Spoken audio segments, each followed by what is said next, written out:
Selamat pagi Indonesia. Anda menyaksikan seputar Bali terkini pukul 10 WITA bersama saya Dayu Surya. Penerapan teks amnesti atau pengampunan pajak oleh pemerintah bisa menjadi penggerak perekonomian di tengah lesunya perekonomian nasional. Sebab dana pengusaha yang berada di luar negeri akan mengalir masuk sehingga peredaran uang menjadi besar.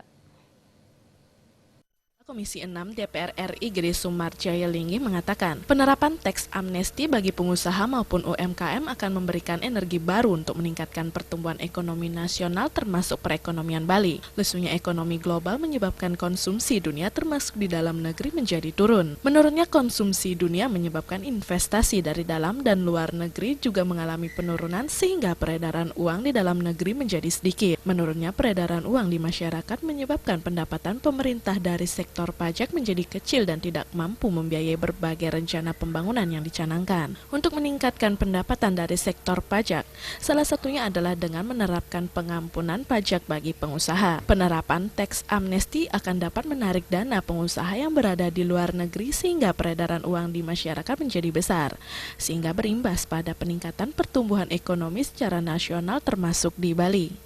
Satu-satunya yang kita harapkan adalah government spending. Government spending itu adalah APBN.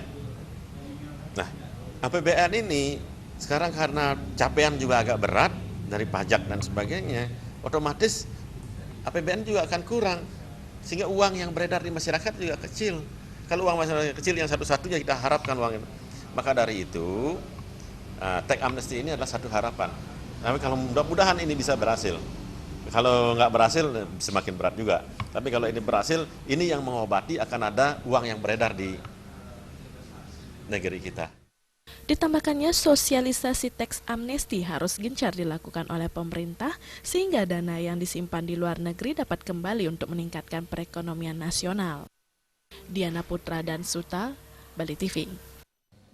Ya, dan pemirsa nantikan kami di seputar Bali terkini 1 jam mendatang. Selamat pagi dan sampai jumpa.